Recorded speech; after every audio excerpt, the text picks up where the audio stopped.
Je m'appelle Dia Yacoubi, je suis dirigeante de Monnier Frères. Monnier Frères est un site d'accessoires de luxe qui était classiquement un acteur du e-retail de luxe et qui est en train de devenir de plus en plus un des acteurs de la fashion tech et de rentrer dans cet univers de plus en plus passionnant de la méta dont je vais vous parler.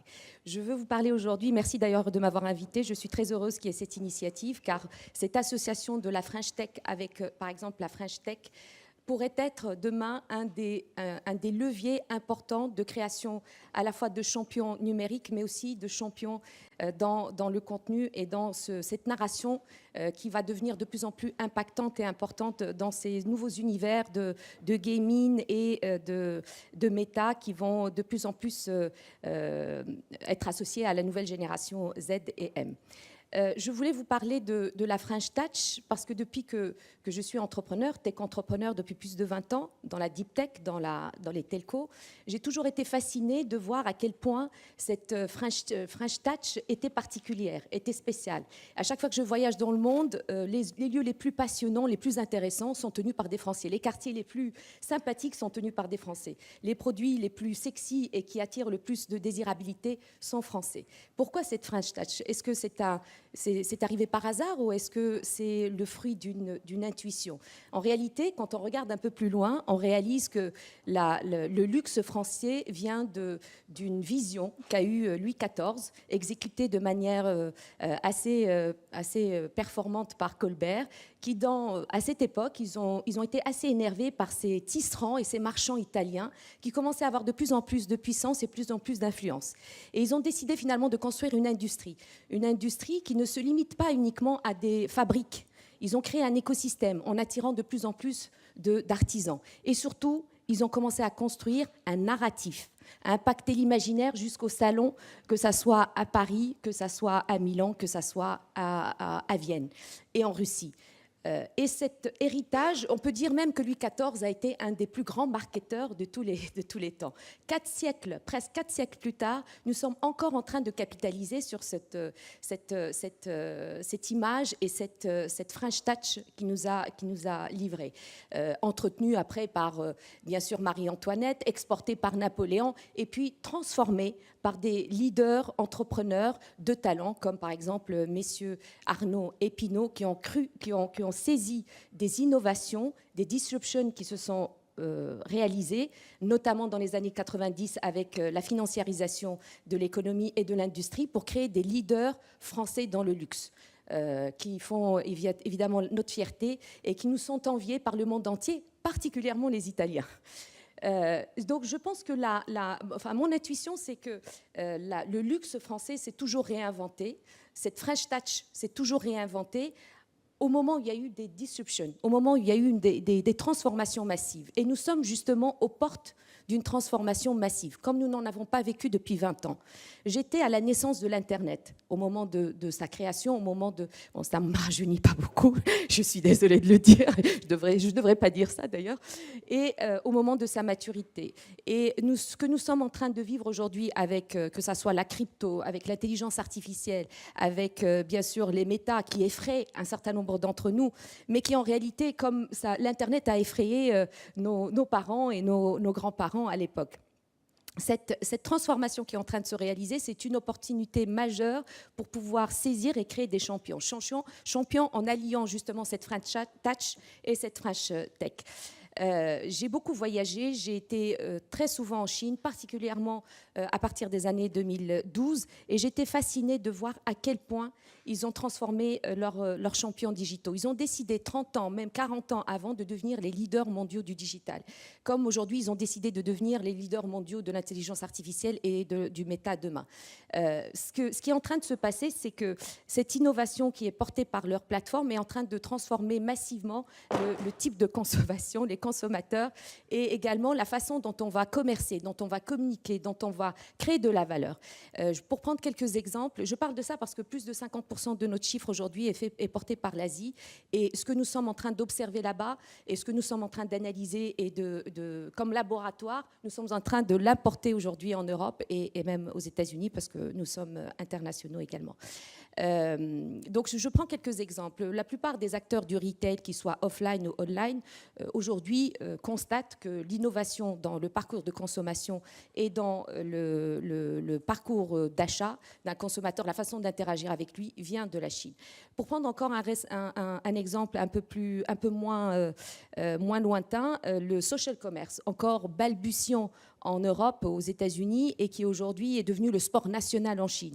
Pourquoi ? Parce que WeChat et Alipay et Alibaba ont décidé en 2016 de créer des wallets qui s'appellent WeChat Pay et Alipay, et tout à coup, une nation de commerçants dans l'âme sont devenus des mini-commerçants. Et donc, ils ont créé leur boutique sur Taobao, sur d'autres plateformes, et ça devient aujourd'hui une part importante du e-commerce. Et je prends encore un autre exemple qui à peine apparaît aujourd'hui en Europe, qui est le live shopping. Alors beaucoup me disent, mais le live shopping finalement c'est que de la téléachat. Oui, c'est du téléachat, mais revu, remodernisé. C'est un mix entre téléachat, télé-réalité et social media, social commerce. C'est fascinant de voir en l'espace de 3 ans, puisqu'ils ont démarré réellement en 2018 et ça a explosé en 2020. Ça représente déjà 20% du e-commerce en Chine, 80% du e-commerce chez Taobao, qui est quand même la plateforme la plus significative, un peu notre eBay ou Boncoin français.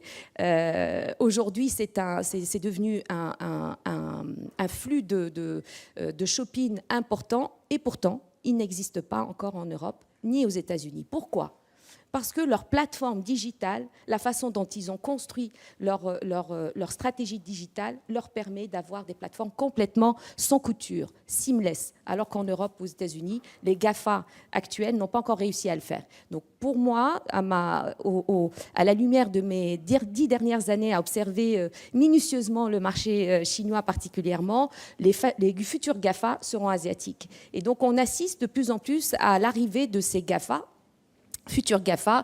Combien d'entre vous achètent sur AliExpress? Combien d'entre vous achètent sur Shein? Combien de marques sont sur Tmall? Finalement, l'intelligence, la data, l'intelligence artificielle, les algorithmes sont chez eux et la fabrique, elle est chez nous. Est-ce que c'est ça qu'on veut? Non. C'est pour ça qu'on doit aujourd'hui construire notre souveraineté digitale, construire nos futurs champions. J'ai assisté en 2000, malheureusement, à notre perte de souveraineté technologique. Et pourtant, à la fin des années 90, nous avions les meilleurs champions technologiques. Nous avions les Alcatel, les Ericsson, les Nokia, les Siemens. Nous avions des champions des opérateurs comme France Télécom, Telefonica, Telecom Italia, et les opérateurs américains étaient beaucoup plus fragmentés, beaucoup plus petits. Et pourtant, nous n'avons pas gagné la bataille des années 2000 dans le digital. Nous n'avons pas créé nos GAFA. Aujourd'hui, nous avons de plus en plus de licornes, tant mieux, mais nous n'avons pas encore cet écosystème puissant comme on aurait dû l'avoir. Est-ce qu'on doit accepter ça? L'accepter encore du côté asiatique? Non. Particulièrement parce qu'on est aujourd'hui en train d'assister à une nouvelle vague où il va y avoir des nouveaux champions, des futurs GAFA. Et cette vague, on l'appelle bien sûr méta, on l'appelle crypto, on l'appelle intelligence artificielle. Et nous avons des forces significatives. La première force, c'est la French Touch. Parce que dans cet univers de méta, de crypto, de gaming, l'entertainment est roi. Et pour faire de l'entertainment, il faut avoir cette puissance narrative, cette puissance de storytelling. Et la French Touch a cette puissance de storytelling. De l'autre côté, pour pouvoir attaquer ce nouveau monde de crypto, d'intelligence artificielle, nous avons besoin de mathématiciens, d'une culture mathématique importante. Et les nations qui auront cette culture mathématique pourront gagner cette bataille. Et la France a toujours brillé, heureusement, par sa culture et sa capacité mathématique. C'est pour ça que nous avons les meilleurs ingénieurs au monde et c'est pour ça que les plus grands VP Engineering dans la Silicon Valley sont d'ailleurs français. Nous avons donc ces deux forces aujourd'hui combinées ensemble qui peuvent aller à la conquête de cette nouvelle vague et de cette nouvelle révolution qui est aux portes de chez nous. On commence à voir apparaître de plus en plus de NFT, de plus en plus de sujets. Bon, Facebook a bien sûr annoncé la méta, mais en réalité, il ne faut pas que ça nous fasse peur. Ce sont des nouveaux consommateurs, ce qu'on appelle nous les consommateurs M. J'aimerais bien que ce soit des consommateurs Monnier, mais malheureusement, ce sont des consommateurs méta. Mais j'aime bien le dire de temps en temps, ça fait toujours plaisir. Donc ces nouveaux consommateurs, si on arrive à les captiver, si on arrive à les maintenir, si on arrive à les entretenir, enfin, entertainment plutôt, les animer, et si on arrive à les garder à travers nos différentes plateformes, qu'elles soient des plateformes de contenu, que ce soit des plateformes de jeux, que ce soit des plateformes de retail, nous aurons gagné cette bataille. Pour moi, mon intuition, c'est que on a perdu cette bataille des années 2000 où il y a eu les GAFA technologiques importantes qu'on n'avons pas encore réussi à faire. On va peut-être commencer à le faire de plus en plus maintenant avec toutes les licornes qu'on a, mais il y a encore du chemin. En revanche, nous avons ce moment, cet instant précis où nous pouvons justement construire ces futurs leaders. Et il faut les saisir. Surtout que nous avons aujourd'hui un écosystème de plus en plus fertile grâce à l'initiative de non seulement la BPI, mais aussi de nos dirigeants qui ont investi depuis à peu près une dizaine d'années massivement pour pouvoir créer cet écosystème. Et nous avons aussi une génération d'entrepreneurs de plus en plus talentueuses et de plus en plus ambitieuses pour pouvoir remplacer les entrepreneurs qui ont construit notre CAC 40.